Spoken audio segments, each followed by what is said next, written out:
Morning, John Tomites, Mayor of San Marcos. I want to just start by saying how deeply saddened and shaken that I am, and I know that we all are, the outcome of this tragic event. As the mayor of a city, the most difficult responsibility that I have is to offer the sympathies that I'm expressing today. As a community, our hearts are broken. We've lost so much. We've lost the love, energy, optimism, and potential of these young souls. So our sincere condolences go out to the families who lost a loved one, and our prayers for the victims who are still fighting for their lives. I want to express my gratitude to the brave first responders, our firefighters, our EMS, our police officers. They responded quickly and efficiently to put an end to this chain of events. And to all the surrounding jurisdictions who lent a hand and responded as well, know that in your time of tragedy, we stand to assist you. I ask that we all pray for those that lost a loved one, their families, and those survivors who fell prey to the ravages of this fire. Please pray for their friends, their classmates, their teachers, and the leaders of Texas State University who will help heal our united community. May God bless you all, lift you up, and may God bless all of us in the city of San Marcos. Now, beginning tomorrow, the city will host a resource center. We have nearly 200 citizens who have been displaced and are in need, and we want to focus on their needs as well. So we'll host a resource center for all the residents of iconic Village Apartments, as well as the residents of Building L and M at the Vintage Pads Apartments here at the Activity Center. The hours of operation will be Tuesday, July 24th and Wednesday, July 25th from 10 a.m. to 7 p.m. Organizations will be on site to answer questions and provide information on assistance programs that are available to the residents who have been displaced. And I want to mention one last thing. We have many families who are in need of assistance to help make final arrangements for the loss of their loved ones. So if there's anybody out there listening who can help with that, please contact our fire chief or our fire marshal, and we can help make that happen for them as well. Thank you.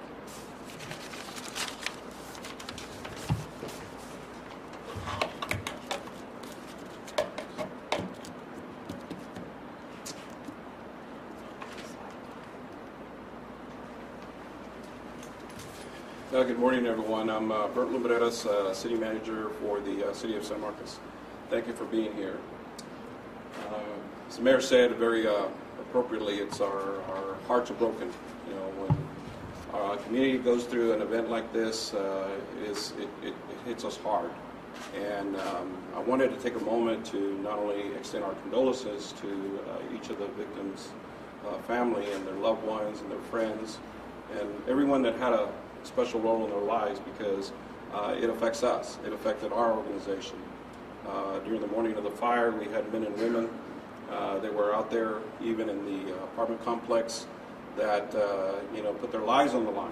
These were residents. These were neighbors that were trying to help people, and that spoke a lot. The other thing that spoke a lot is that when our men and women who put their lives were our heroes in our fire department, police department, everyone else that responded, racing to a very tragic situation. They were out there in extreme conditions, always wanting to get back and help because they knew that people's lives were on the line. Being a city manager, that tells me a lot.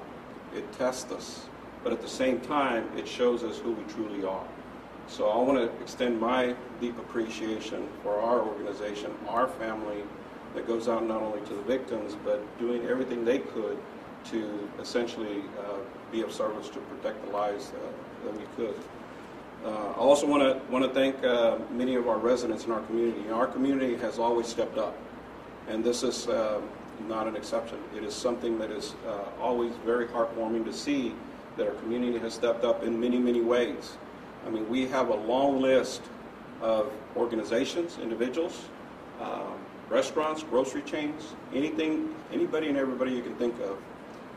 And I'm going to name a few, knowing that I'm pretty sure going to miss others, but I want to extend a personal thanks on behalf of the City of San Marcos, because they have really come in a time of need. We had CTMC, our local hospital that has been providing meals, Westover Baptist Church that has been on point to be of a resource to the families, and then the Austin Disaster Relief Network, as well as Lions Club, our Hays County Community Emergency Response Team, and many others, local restaurants that have been reaching out to residents that have been displaced, and not only providing their services and their meals, but doing everything they can to step up. So I'm very proud of our organization, because it really tells me that we've got the best of the best. And the other thing I will say is that a lot of the folks that are standing up here, you probably don't see it in press releases, but they have spent countless hours working this incident. From the time that we got the call, early Friday morning, to now, and even now going further, I can't tell you how amazed I am by all the work, all the energy, the professionalism, and the compassion that they have shown in this event. And that just really gives me a deep sense of appreciation for all that they do. So again, thank you, and appreciate you being here.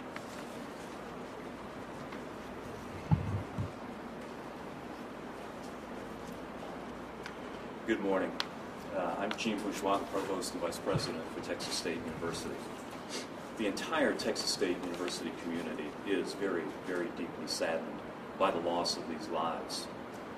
To the loved ones, families, and friends of those who have lost their lives, please accept our deepest sympathy.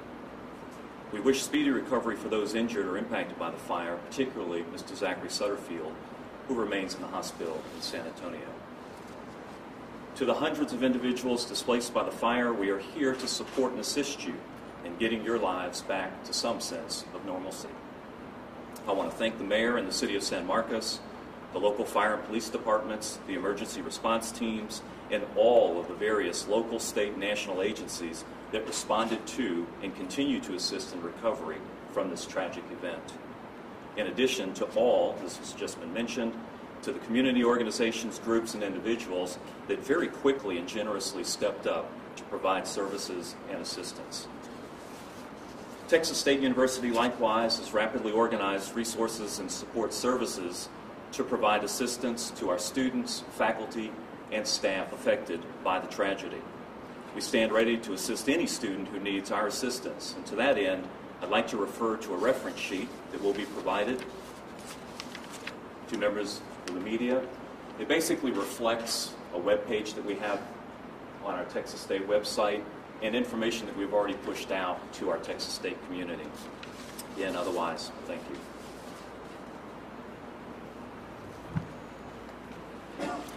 Good morning. Rachel Engel, the Emergency Management Coordinator for the City of San Marcos. We are currently working to assist those that have been displaced by this incident. We still need to determine whether the buildings that did not sustain structural damage are livable. And when that is determined, we'll be working to get those individuals back into their homes as quickly as possible.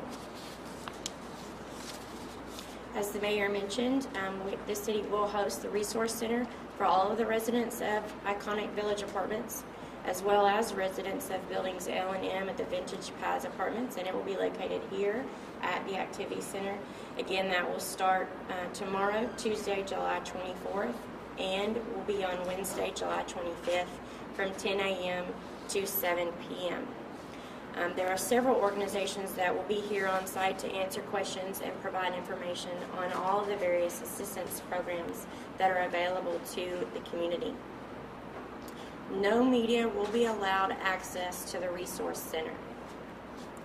The participating organizations for the Resource Center include the American Red Cross, the Austin Disaster Relief Network, Texas State Dean of Students Office, Student Emergency Services. Department of Public Safety will have a mobile driver's license replacement unit. The City of San Marcos will have several departments there, one of those being our regional animal shelter. The Blanco River Regional Recovery Team will be available to offer assistance, and additional resources will also be in attendance here. A reminder that any of those who have donations and are willing to assist any and all of those that are affected by this incident, all donations should be made to Blanco River Regional Recovery Team, that's BR3T. The website is www.br3t.org.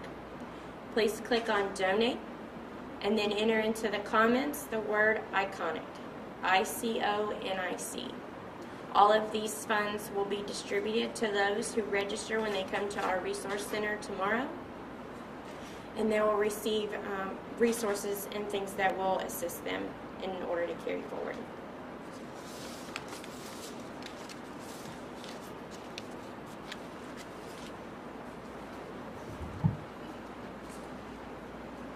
Good morning. My name is Les Stevens. I'm the fire chief here in San Marcos. I want to first begin this morning by echoing the comments of Mayor Tomaitis that our thoughts and prayers are with the families of these victims. Over the last couple of days, we've met with them in person, we've talked with them on the phone, and we've done our best to provide them with accurate information about their loved ones. They will continue to be in our thoughts and prayers through the coming days and weeks. Next, I would like to thank the media. You guys have done a tremendous job of helping us control an accurate message. We've not had misinformation being pushed out, and that's been wonderful as these families have been in a very difficult position of waiting for information about their loved ones. And I can't thank you enough for the class that you have conducted yourselves with, and I ask that you continue to do that for us throughout the remainder of this investigation. It's appreciated by our officials and the families as well. Next, I'd like to talk just a little bit about the initial response.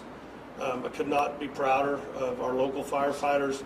The men and women of our organization arrived to encounter a very heavily involved large area structure with adjoining structures impacted, exposed by the fire, numerous victims needing assistance that had self-evacuated, some of them who had even jumped from upper floors of the building.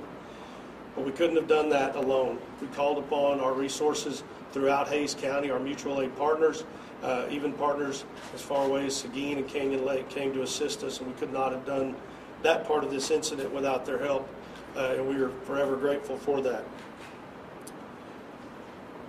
Our response moving forward has been as coordinated and as positive as could be humanly possible. Texas somehow finds a way to shine during these events, and this one is no different. From our Texas Department of Emergency Management, Chief Kidd has made sure that we have had every resource that we could need here to be successful. Our partners from the ATF, they've sent an outstanding team. There are over 50 agents here currently working to help us to determine the origin and cause of this fire, and they've been wonderful partners. Texas Task Force 1, our urban search and rescue team out of College Station, mobilized quickly, arrived on scene, and immediately went to work helping to shore the building up to make it secure for the investigators from ATF and our local fire marshal's offices. Our Justice of the Peace, the Travis County Medical Examiner, have assisted us with coordination with the families and with the removal of the victims. They'll be continuing to work with us through the next several days to determine the identities of those bodies that have been recovered. Our State Fire Marshal's Office has been here as well, an outstanding resource. They've brought in additional investigators as well as canines to assist in the search. Seguin and New Braunfels Fire Departments have lent us resources to assist with our inspections of adjacent occupancies. The STRAC, our local CERT team, our police department, other local departments in the city of San Marcos have all been here to help us throughout this event. Texas State, again, has been an outstanding partner assisting not only us, but assisting their students who live in and around this affected building. Sir, we greatly appreciate that as well. And lastly, the property management company. They've also been an excellent partner to work with throughout this event. We appreciate, again, all of their efforts. Thank you. Good morning, Kelly Kistner, the City Fire Marshal for the City of San Marcos. And real quick, we want to start off with a quick update on where we're at with search and recovery issues. We'll then move into the investigation update or timeline a little bit, and at that point, our partners from ATF, Zach Waddell and myself, will talk about that a little bit. I will tell you that as of this morning, search and recovery efforts continue on the scene. Texas Task Force 1, with the resources they have, as Chief just mentioned, with the shoring abilities, and also with continuing to search for any other victims that may be on the property, continues. As of this morning, in the time of this press conference, there are 4 victims that have been recovered. That is a change from the information you had last night. Late last night, that 4th victim was recovered, and we continue to work that operation. I will tell you that Texas Task Force 1, along with the San Marcos Fire Department this morning, did clear what we call Building L. They did a thorough search of it, and we can tell you that in Building L there are no further victims, and that building has been cleared, and all the search operations are done in Building L. Search operations and recovery operations will continue until we know that all potential victims have been recovered. Texas Task Force 1, San Marcos Fire Department, ATF, and the rest of our partners will not be leaving the ground until we know that all of the work on that side of this is done. So that is where we stand right now with search and recovery. As for the investigation, it continues as well. It is a slow process. It is a big scene that we are working with. ATF is an invaluable partner that we have as we're going through the fire investigation. And so debris removal and other things will take place. You will notice as you're out there the resources that have come in. You will notice that there are cranes, there's heavy equipment, there are command buses, there are tents, and those have all been made possible as a result of those partnerships that the Chief mentioned. As of right now, I can promise you that we will at least be on the ground through Friday doing scene work. It may go longer. Again, we're not going to leave until that piece is done. And the investigation could continue for weeks or even months after we leave the scene itself and after there's no longer any investigators on that scene. And that could be on follow-up interviews, etc. This morning, as we stand here, we do not have an origin of the fire. We do not know where the fire started at this time. That is still part of the ongoing investigation. If we do not know the origin, that means we do not know what caused this fire. We have no speculation and would provide no speculation on the cause. So as we stand here, I can also tell you we do not know where or how the fire started. And with that, I'm going to bring up our partner from the ATF, Mike Waddell, who's the SAC for this operation for ATF, ASAC out of the San Antonio office, and just give you a little background on ATF and how we're working together. And at that point, then we'll take some questions on that. Thank you. Good morning. My name is Mike Waddell with the Bureau of Alcohol, Tobacco, Firearms, and Explosives. I'm the Assistant Special Agent in charge of the Houston Field Division. We're deployed here with our National Response Team, our NRT. Since the beginning of the NRT, I believe this is our 870th response. We typically respond to kind of a major disasters. And the idea of the NRT, or National Response Team, is that we partner with our state and local resources in order to combine efforts in order to bring additional federal resources. Some of the recent responses that we've had that y'all may be familiar with are recently the Austin City bombing and also the West Texas fertilizer plant explosions. In order to coming back to this community, we have agents that have responded here from all over the country. Many of us have ties to this community, and so it's been a great honor to come back and serve this community. And the team before you that you have has made our transition, extremely easy. And so we thank you for everything that has been provided to us. Thank you.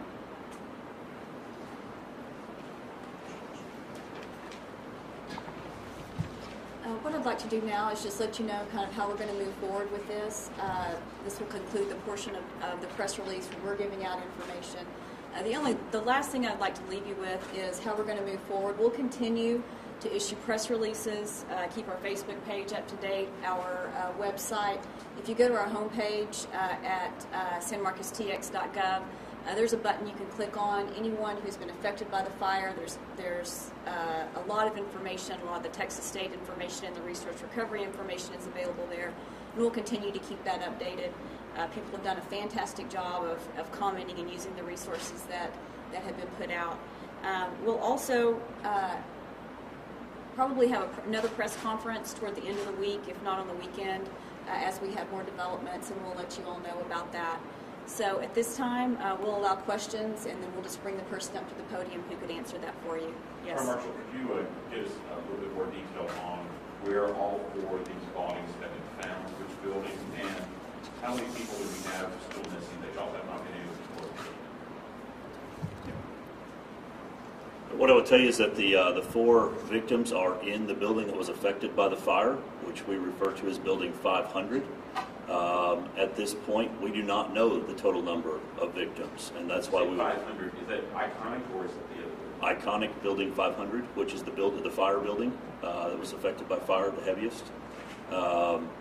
And we do not know what the total number of victims will be. So I can't tell you how many more that we're still searching for. That's why we're going to search until we know that we're done.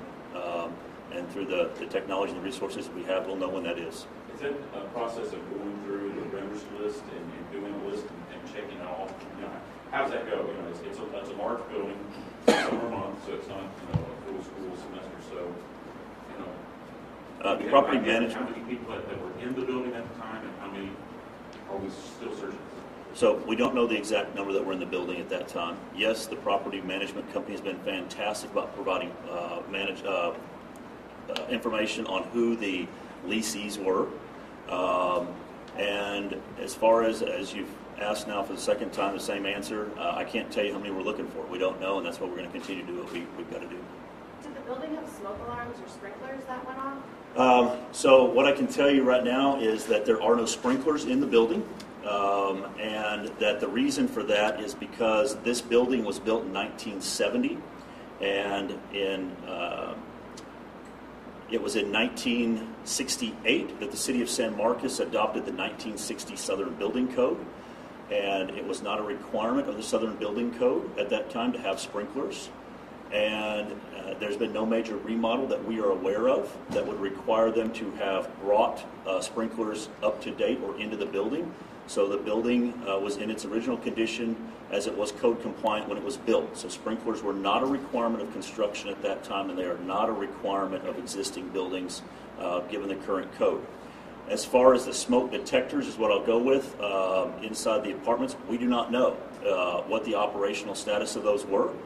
We're still conducting interviews. We're still doing the investigation. So I can't tell you how many of those, or if any of them, or if all of them, sounded, or what the status on those were. Do you know when the building was last inspected? We're still looking back on that. I don't want to give you a date yet. We don't know the last date of inspection. So as we've come in and reorganized our State Fire Marshal's office through the fantastic leadership of the chief and the city council and the city manager, we're still trying to gather data on a lot of buildings. This is one of them, so I don't have a date yet as to when the last inspection was done. It's part of this whole transition that we've been going through, is to find out a lot of that information. So just to be clear, no confirmed violations of any sort? We have not found any records at this point on the last inspection, so I can't tell you about violations. We don't know if the building was up to Hold on, one at a time. Did you have one? Go ahead, ma'am. Some residents have told the media that the smoke detectors never actually went on, that there was no sound to alert them that there was actually a fire going on in that building. Is this information known by your agencies? It is part of the investigation. We have interviewed a large number of the occupants, and so it's information that we'll have to collaborate through other witnesses, through other resources, through forensic evidence, and the recovery of evidence. So it is all things that we are looking at. Go ahead, ma'am. Had officials been called out to this apartment complex previously? Has it always was this like a random occurrence, whether you had fires occurred there before? I don't know the fire history of the building at this time. That's part of the investigation as well. And some of those records, if they exist, would have been obtained as part of the investigation. I can't tell you the number of responses for the fire department or the nature of those responses. Do you guys have the identity of the 4 victims now? No. So the 4 victims have been recovered, have not been identified. That is a process, as Chief Stevens mentioned, that we're working through with the JP, the medical examiner's office, and some of our other partners that are there. Could you explain how difficult this is size of the complex to figure out the fire and also the heat that you guys are dealing with? You might explain to people why it might take so long to get the answers. So what we're dealing with is a very large multi-family commercial type structure that suffered extensive damage to all portions of the 500 building. The 300 building was also damaged. And so we have a very large scene that we're working in terms of square footage, in terms of, we'll call it real estate. And we have to make sure that everything goes, or that everything has a hand placed on it. This is not something where we take in a big bucket and we just dump it on the ground and we call it good. Every piece of evidence, everything that's in that building will be touched by investigators' hands. So that is a slow process. We've been battling heat that's well over 100 for the past few days. So those environmental conditions also will slow down this process a little bit. Hays County San Marcos EMS has been fantastic, along with our CERT teams and others, for providing rehab and making sure that our responders, our investigators are staying safe. So combined with the complexity and size of the incident and the environmental factors, primarily the heat and the humidity, is causing a slowdown, and we're having to take our time to do it. Provost, are all these kids, are all the victims students at Texas State? I can't confirm that until the individuals have been identified by the county medical examiner. Also, Gene, new student orientation is going on right now. Are you guys telling parents about this at all? Giving them a heads up? Well, we push that information on the emergency and safety website, so otherwise all faculty, current faculty, staff, and students have that information. That's the limit of what we're pushing out right now. And do we know what time the fire started and how long it lasted for? The first 911 call was received at 4:27 a.m. Active fire ground operations and fire suppression went on through the afternoon and into the evening. So this was a prolonged operation for the fire department and all the other partners from around the area that came in. Bert, did you address something? Granted, Friday was an all-day event, and our focus was taking care of the fire. It's Monday. Now we're hearing that you're not going to have a resource center for these people up until Tuesday. That's 4 days after the fact. What's being done for these people now, and why is it taking so long to get a resource center up to be running? Why Tuesday? That's not how I would put it. Let's be clear. We have been providing assistance to these displaced individuals from the first day. We were out there with resources, providing them with emergency relief. A number of the families, individuals went and stayed with friends. Others, we were providing hospital vouchers. So from the very first day, we were out there, and I want to stress that because that would be a total mischaracterization of what the community and the city has done.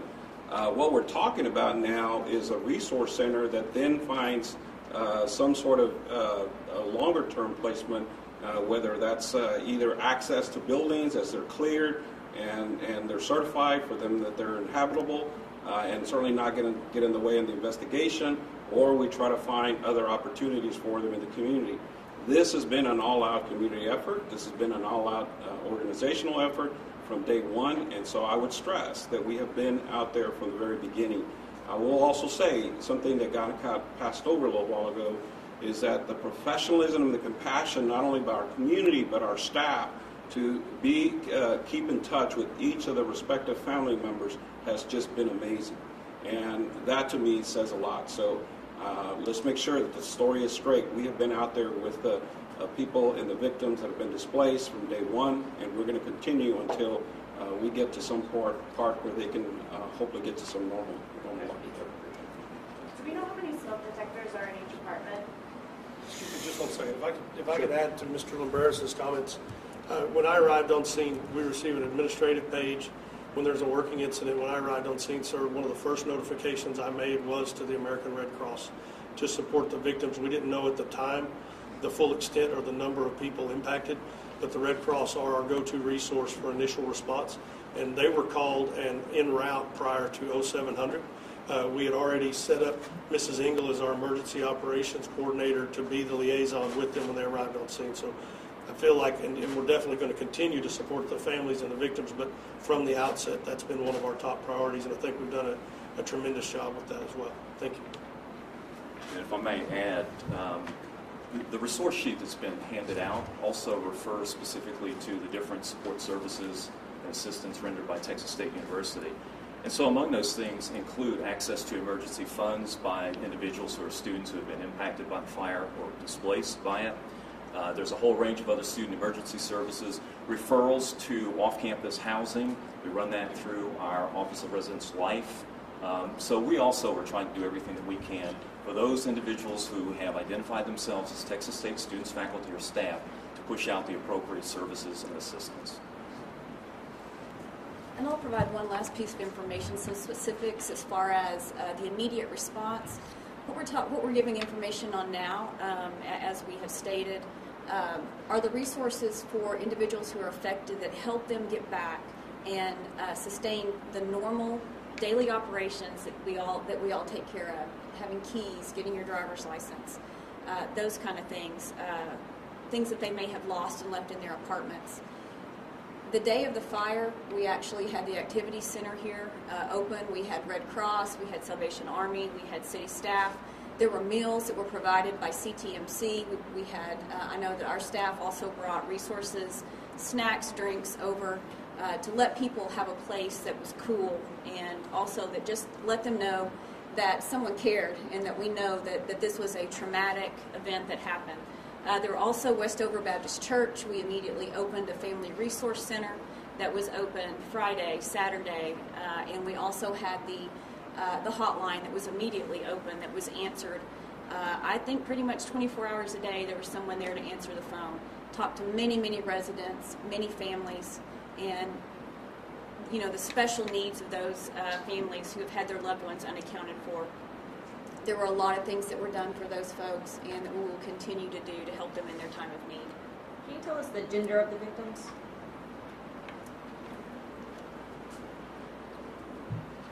I cannot tell you the gender of the victims. I can tell you the gender of the unidentified and unaccounted for that we are aware of. There are 5 people at this time, 3 are male and 2 are female.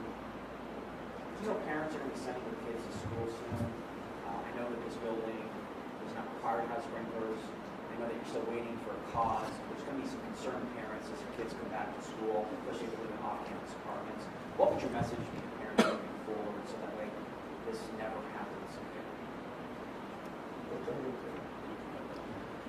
I think our message, and most of us up here have kids, you know, and we take, as I shared with the families of the unaccounted for early on, we met with them Friday evening, we take our responsibility of being the public safety and the officials in a college town, we take it extremely serious. And I receive, you know, just this semester upcoming, I've received 2 or 3 phone numbers from people who are sending their kids here that, hey, you know, I know the fire chief there and they want their kid to have my phone number, and I'm proud that they do that. We take this responsibility incredibly seriously. We look after those kids when they get here as though they're our own. We do a lot of stuff to support these students that isn't normal in other communities. At the end of the day, those building codes are what they are. When those structures were built, we don't have the ability to go back and require them to retrofit existing structures that met the code at the time they were constructed. If they do a significant remodel or updating of the structure, they go through our planning and development services process, and they'll be made aware of those requirements, and they'll be required to bring them up to current codes. But as an older town, we have structures, unfortunately, that were built, and they're period correct. And the safety of the things that had to be in place at the time they were constructed is there. We encourage those family members, again, the adults a lot of times take this stuff more serious than college kids. We encourage them to be an active participant in that with their child and make sure that they're aware when they move in that the smoke detector works, that they remind them, just like we do, to change the batteries in them, you know, when they change their clocks and those kind of things. This is a group effort. We're going to certainly do our part, but we welcome any assistance from the families and the students, as well as the university. They do a great job of helping us spread this message. And I'd like to reiterate that, and in particular, you know, the current students who are coming back in the fall or prospective students arriving at Texas State and San Marcos for the first time, reach out to our Dean of Students office, and they can get those families, those students in touch with our residence life officials and staff members who will work with them to find, you know, alternative housing. Fire Marshal, is the information you gave earlier about the building, the time it was built, Is that relevant to just the iconic village apartments, or what's the deal with Vintage Pad as well? I don't have the information on Vintage Pad because it's not our building of focus, because it wasn't the building of heaviest fire damage. So I don't have that information on that property for you. To your question on the number of smoke detectors that you had earlier, we'll have to wait and look at the floor plans and the arrangement of each individual apartment to better answer how many would have been required. It's going to be based on the number of rooms, the layout, etc. And that's part of what ATF's team, they have what we call a mapping team that's in place, that they're doing extensive electronic and manual diagramming of all of these structures that have been affected. So real quick also, so if there's any questions, we discussed this. Building 300 was heavily damaged by fire, just like Building L had fire damage. There will also be at least search operations conducted in 300 to make sure that we didn't have any victims in 300 either. So that is one, and that will be part of today's operations as well. So L is clear? Three total buildings that were affected by fire. Yes, sir. So 3 is clear? 3 has not been cleared yet, so that will be part of today's. L is clear, yes. What about M? M was not affected by fire and has been cleared since the beginning. Okay, so we're looking at 300 and 500. Yes, ma'am. And are those the buildings before the pool or after the pool as well? One of them would be before the pool. Okay, so closer to the road. Closer to the road, and then 300 is directly behind it, kind of off to the side, back and behind 500. Okay, and is the community garden ruined? There's a community garden there. I don't know the answer Building to that. 500 Yeah. is ruined. Okay. What about the pool? Is the pool affected or the offices up in front? The pool is affected, yes. The offices, we are still working on all the buildings to look at the safety of those buildings from a building standpoint and also from a fire code standpoint. So I don't have the answers to where we're exactly on that. We're getting through inspections, and we'll start looking at that data when all that gets finished, and then we'll let you know where we're at on that as far as the other buildings. Chief, could you clarify the unaccounted for again on the case right now? I missed that. So, as it stands right now, there are 5 unaccounted for individuals that we are aware of, sir. We are concerned. However, you asked a great question earlier, and I'll go back to it. You asked earlier about our efforts. We have, Mr. Caldwell has headed this effort up in cooperation with our emergency management group. We have tracked down the leasing information provided to us by the apartment owners of every occupant. We know who was at home in the apartments. We know who was out of town. Where this gets a little more difficult is the people who had sublet a room, taken over or assumed a lease from the original occupants, people that had visitors in from out of town, people who were back at home over the summer and perhaps had allowed someone else to stay in their apartment. That effort continues to be ongoing, led now by our friends from the ATF.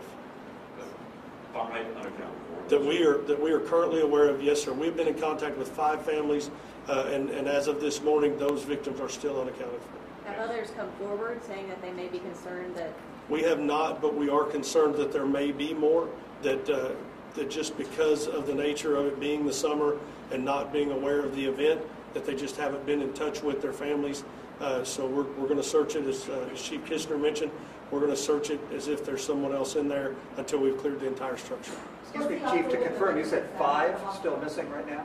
There were 5 initially. We have recovered 4 bodies. Okay, so what we can't speak to, because we don't know the identity of those, is that they are 4 of those original 5. Okay. What is the update with those that are injured in the hospital?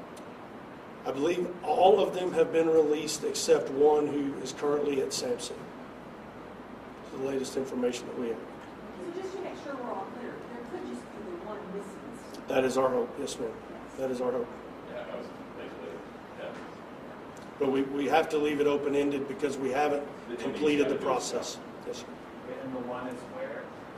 We still in building 500 is where we are presuming them. The one who is the one who's still in the hospital. Sampson. Oh, okay. Sampson. Okay, we have time for one more question, maybe from someone who hasn't asked one. Do we have one more? Yes, sir. In recent Liza's fire, are there any other surrounding apartments in San Marcos or all over that are going to be having 2 types of inspections?